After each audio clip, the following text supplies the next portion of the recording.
For a happy relationship, happy marriage, सबसे important चीज क्या है? एक अच्छे रिश्ते में ग्रीन फ्लैग और रेड फ्लैग क्या है? किसी के साथ रहने में ना आपको खुश रहने के लिए बहुत ज्यादा मेहनत नहीं करनी पड़े। दूसरा, किसी के बिना अगर आप उदास रहते हो तो ठीक है, साथ रह के अगर किसी रो के रहे हो। साथ रहकर अगर आप रोज उदास रहते हो तो भाई साहब उसके लिए ना आपको सोचना पड़ेगा।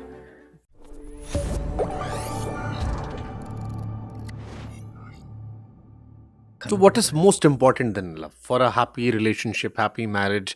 अपने अनुभवों से सबसे इम्पोर्टेंट चीज क्या है रिश्ते के लिए? जी देखिए, दो तीन चीजें हमको लगती है कि रिश्ते के लिए बहुत ज्यादा जरूरी है। एक अच्छे रिश्ते में ग्रीन फ्लैग और रेड फ्लैग क्या है कि किसी के साथ रहने में ना आपको खुश रहने के लिए बहुत ज्यादा मेहनत नहीं करनी पड़े। If you have to struggle hard every day to be happy with someone, red flag है साहब। मेहनत तो करनी पड़ती है, हर दिन मूड सेम नहीं होता, हर जगह परवरिश सेम नहीं होती, तो थोड़ी तो मेहनत रहेगी हर रिश्ते में। लेकिन अगर हर रोज इतनी ज्यादा मेहनत करनी पड़ती है तो रिश्ते पे फोकस करे कि हार्ड वर्क पे फोकस करे। तो पहली बात ये ध्यान रखना कि अगर आपकी खुशी के लिए आपको बहुत स्ट्रगल करना पड़ रहा है रोज, तब सवाल पूछना कि क्या ये मेरे लिए सही रिश्ता है। दूसरा, किसी के बिना अगर आप उदास रहते हो तो ठीक है, साथ रह के अगर किसी रो के रहे हो। साथ रहकर अगर आप रोज उदास रहते हो तो भाई साहब बड़ा रेड फ्लैग red है, flag है। बहुत बड़ा रेड फ्लैग है। उसके लिए ना आपको सोचना पड़ेगा कि भाई ये चली जाती है, चला जाता है तो उदासी होती है, बात मान ली। साथ में बैठकर रोज का ऐसे ही लग रहा है तो क्या ये रिश्ता सही है? क्या यहाँ प्यार है? क्या यहाँ सोल कनेक्ट है? और तीसरी बात, तीन चीजें कभी किसी से नहीं मांगनी चाहिए: समय, प्यार, प्यार, रिस्पेक्ट। सम्मान। तीन चीजें किसी से नहीं मांगनी चाहिए: समय, वक्त, प्यार और सम्मान। ये तो वही लोग आपको बिना मांगे देते जो आपकी कद्र करते हैं। लेकिन सर, प्यार में लोग सरेंडर हो जाते हैं और अच्छा भी लगता है कई बार कि आप कंप्लीट सरेंडर कर दें। लेकिन कहाँ पर कंप्लीट सरेंडर हीलिंग है और कहाँ पर कंप्लीट सरेंडर सेल्फ डिस्ट्रक्शन है? बिल्कुल। इसीलिए देखिए ना, हमने सरेंडर का मतलब ही गलत कर तितली दिया। वाली कहानी से मेरे को फिर याद आया हाँ जी, सरेंडर का मतलब ही गलत समझे हम लोग। सरेंडर का मतलब हमारे अस्तित्व को खोना थोड़ी ना होता है। अभी हम थोड़ा अध्यात्मक की ओर मिलते हैं। ये रिलेशनशिप पे आने से पहले, अर्जुन ने कृष्ण के प्रति शरणागति की। कुरुक्षेत्र की रणभूमि पर गीता में अर्जुन की शरणागति है: नष्टो मोहो स्मृतिर्लब्ध्वा त्वत्प्रसादात् मयाच्युत करिष्ये वचनम तव। आपने जो जो बताया है मेरा मोह नष्ट हो गया, सब कुछ, अभी जो आप कहेंगे मैं वो करूंगा। रिश्ता तो यही होता है ना। अभी सरेंडर का मतलब जो ये चाहे वो उसके लिए जीना, उसके लिए करना, अपने आप को पूरी तरह से भूल जाना। मैं चंदन तुम पानी, है ना, मैं चंदन तुम पानी, इस प्रकार से घिसेंगे हम आपके लिए कि एक हो जाएंगे, बस तुम्हारे लिए, तुम्हारी खुशी के लिए जिएंगे। बहुत अच्छी बात है। प्यार का तो मतलब यही होता है कि दूसरों की खुशी, जिससे प्यार करते उसकी खुशी लेके लिए जीना। लेकिन सरेंडर का मतलब ये नहीं कि हम अपने अस्तित्व को भूल जाए। देखिए, जब कृष्ण के प्रति अर्जुन ने शरणागति ली तो अर्जुन का अस्तित्व खत्म नहीं हुआ। अर्जुन तभी भी अपना अस्तित्व बनाए रखे थे। और इसीलिए सरेंडर में एक बात समझनी जरूरी है कि सरेंडर क्या होता है: दूसरों की खुशी, दूसरों की इच्छाएं, दूसरों के दुख हमारे लिए मायने रखने लगते हैं। इसका मतलब ये नहीं कि हम अपनी खुशी, अपने दुख, अपने लाइक्स डिसलाइक्स सब भूल जाए। ये सबसे बड़ी गलती हो रही है।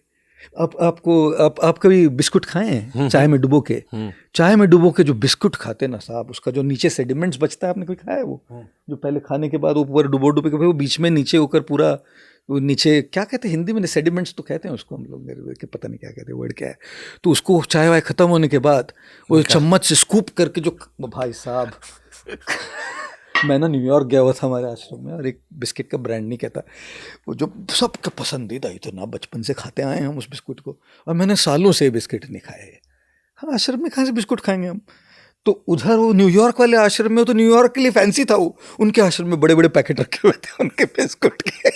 तो हमने बड़ा मसाला वाला दूध बनाया उसमें डुबो के खाए, और सालों के बाद जो नीचे वाला जो था ना, वो खाने का एक अलग अनूठा जो अनुभव, रस है। बस एक रस है वो, बिल्कुल। तो देखिए बिस्कुट की गलती क्या है जानते हैं आप? खुद को किसी में इतना मशगूल कर देता है कि खुद का अस्तित्व ही खो देता है। और प्यार में लोग बिस्कुट बन जाते हैं शुभंकर जी, इतना डूब जाते हैं कि खुद को भूल जाते हैं। दूसरों की खुशी के लिए खुद की खुशी को मार देना सबसे बड़ी खुदकुशी है। दूसरों की खुशी के लिए खुद की खुशी को मार देना सबसे बड़ी खुदकुशी है। खुदकुशी करने के लिए कोई रस्सी मारने की जरूरत नहीं। रोज तो मर ही रहे हैं आप, रोज तो मर ही रहे हैं, रोज तो मार ही रहे हैं अपनी इच्छाओं को, रोज तो मार ही रहे हैं अपनी इंडिविजुअलिटी। प्यार की परिभाषा क्या रहेगी? लोग कहते हैं कि प्यार में खुद को भूल जाना चाहिए। बिल्कुल, जहां पर मैं से पहले हम आ गया या आप आ गए। बिल्कुल नहीं, मैं सहमत हूँ, पूरा सहमत हूँ उससे। हमारे बड़ा चैतन्य महाप्रभु के जीवन के बारे में बड़ा ग्रंथ लिखा हुआ है जिसको चैतन्य चरितामृत कहते हैं। कृष्णदास कविराज गोस्वामी नाम के बड़े संत ने इस गीता बोले, उसमें ना प्रेम की, ये भगवान के लिए, लेकिन श्लोक बड़ा अच्छा है, बंगाली श्लोक है। प्रगाढ़ प्रेमेरयी स्वभाव विचार। प्रगाढ़ प्रेम का स्वभाव क्या है? प्रगाढ़ प्रेमेरयी स्वभाव विचार, निज दुख विघ्न आदि न करे विचार। खुद का दुख, खुद का सुख, खुद का विघ्न सोचता ही नहीं, डूब जाता है उसमें। मैं सहमत हूं उससे कि प्यार तो वही होगा जिसमें हम डूब गए। लेकिन एक बात पूछता हूं, ये देखिए, अगर एक कप खाली है ना शुभंकर जी, तो क्या मैं आपके कप में पानी भर सकता हूं? नहीं। तो हम तो उसको डूब कर उस कप से प्यार करना चाहते हैं, देना चाहते हैं, लेकिन देंगे क्या आप? खाली है, खाली है, क्या दोगे? दूसरों को प्यार में क्या दोगे? खालीपन। दूसरों को प्यार में क्या दोगे? निराशा। दूसरों के प्यार में क्या दोगे? तकलीफ, खुद की तकलीफ। तो इसलिए अपना कप भरना स्वार्थ नहीं है, ये प्यार में डूबना ही है। उसको प्यार करने के लिए तो अपने आप को इक्विप कर रहे हैं, उसको देने के लिए तो अपने आप के पास ला रहे हैं। और वो अवस्था भी आए कि आपको पता हो कि यह है आपके जीवन भर का, जैसे माँ के लिए बेटा होता है। हाँ बिल्कुल, वहां पर डूबना भी शायद हाँ स्वाभाविक है। वो तो स्वाभाविक है, ईश्वर है, स्वाभाविक है। लेकिन एक बात बताएं आपको, लेकिन हर इंसान में डूबने में अगर आप लेंगे तो आप डूब जाएंगे। डूब जा। माँ को भी नहीं डूबना चाहिए उतना। इस भारत देश की महिलाओं को सबसे बड़ा प्रॉब्लम यह है, जीती बस अपने बच्चों के लिए, जीती बस अपने पतियों के लिए, जीती बस सबके लिए, और जीते जीते भूल जाती है खुद की भी एक जिंदगी है। भाई साहब, वो भी इंसान है। ट्रू। उसकी भी चीजें हैं, उसकी भी इच्छाएं हैं, उसके भी सपने हैं, उसको भी कुछ करना है, उसको भी कुछ अच्छा नहीं लगता, उसको भी कुछ अच्छा लगता है। आप बताइए, आप बस सवाल पूछ रहा हूं आपसे, आपकी माँ का फेवरेट कलर क्या है अगर पूछेंगे तो हम में से कई लोगों को पता नहीं होता, कभी बताती ही नहीं है। हाँ। आपकी माँ को खाने में क्या अच्छा लगता है बताएगी नहीं, क्योंकि कोई अच्छा भी लगता हो तो बेटे के लिए देने में कम पड़ जाए तो नहीं खाती है वो। और यही करते करते जीती है, और इसको तो सराहना करनी चाहिए, इसको दंडवत प्रणाम करते हैं हम इस समर्पण को। लेकिन साथ ही साथ ये भी कहते हैं कि भगवान ने, ईश्वर ने हर इंसान को जीवन दिया है, एक सफ़र दिया है, और इस सफ़र को अच्छी तरह से जीना भी बहुत ज़्यादा ज़रूरी है। तो इसलिए बिस्कुट बनना नहीं चाहिए, अपने कप को भी भर लेना चाहिए। इसलिए नहीं कि हमको अपना कप भरना है, इसलिए कि दूसरों के कप में देना है, पोर करना है। मान लीजिए किसी का प्रेम अंत हो गया हो, तो प्रेम का अंत होना सेपरेशन होता है, दुख होता है, या फिर एक नए सिरे से कॉन्शियसनेस की शुरुआत होती है, एक नए इंसान का अर्थ होता है? क्या हर बार आदमी दिल दुखाने आता है, या कई बार आपको एक मार्ग की दिशा दिखाने आता है? जब जीवन में कुछ होता है ना, जैसे हम कहते हैं कई बार, it's not so much about what happens to us, it's about what we do with what happens to us. हमारे साथ क्या हुआ वो इतना मायने नहीं रखता, जितना मायने रखता है कि हम जो हुआ है उसके साथ हम क्या करने वाले हैं। जब किसी के प्रेम का अंत होता है तो सबसे पहले तो मिलती है शिक्षा कि क्या हुआ, और उस रिफ्लेक्शन में ऑनेस्ट होना चाहिए। दूसरों पर केवल आरोप लिखकर नहीं चलता, हमारी ओर से भी तो कुछ गलतियां हुई होंगी। 100%। एक हाथ से तो ताली नहीं बजती ना साहब। तो दूसरों के हाथ को गाली देना आसान है, लेकिन खुद के हाथ पे तो जिम्मेदारी लेना बहुत जरूरी है, और वही लोग नहीं करते।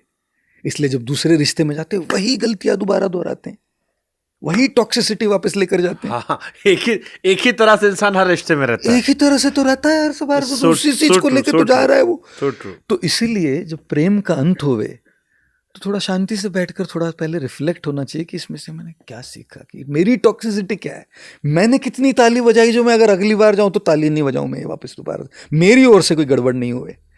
दूसरी चीज, क्या ये प्रेम का अंत और ये हार्ट ब्रेक मुझे किसी और से भी, किसी और चीज से जोड़ने के लिए भी प्रवृत्त कर रहा है? हो सकता है मेरा काम हो जिसपे मुझे ज्यादा समर्पण देना चाहिए, इस दौर में मेरे लिए ये ज्यादा मायने रखता है। हो सकता है भगवान वो वाला दरवाजा खोल रहे हैं आपको, ये दरवाजा बंद करके, ताकि आप इस दरवाजे से ऊपर चले जाओ अंदर। कुछ कुछ कुछ जख्मों को खुरेदा जा रहा है। See, but when you look back, you realize this कि ईश्वर ने इसीलिए किया था, ये दरवाजा खोलना था आपके लिए। देखिए, ईश्वर ने किया हो, नहीं कोई नहीं, ईश्वर ने किया हो ना किया हो, हमको तो उस दृष्टि से देखना हाँ, कि वो अगर वो बंद हो गया, इसका मतलब कोई और दरवाजा खुल रहा है। वो रिश्ते का खुलना है, जरूर नहीं, रिश्ते का है तो उसको निभाइएगा। बट कई बार रास्ता एक कहीं से होकर ही गुजरता है, पर होकर गुजरता है। तो इसलिए ऐसी परिस्थिति में अपने ग्रोथ के लिए क्या है ये देखना। और तीसरी चीज, बहुत जरूरी चीज, तीसरी और चौथी, दो और बोलता हूँ। एक चीज, केवल कड़वाहट लेकर बैठने से नहीं चलता साहब। किसी के साथ का अंत हुआ, उसकी कड़वाहट को अगर लेकर बैठेंगे कि वो ऐसी, वो वैसी, वो ऐसा, वो वैसा, तो हम वो तो भाई मुंह ऑन करके गुलछर्रे उड़ा रहे हैं वो, और हम अपने आप को पनिश कर रहे हैं यहाँ बैठकर।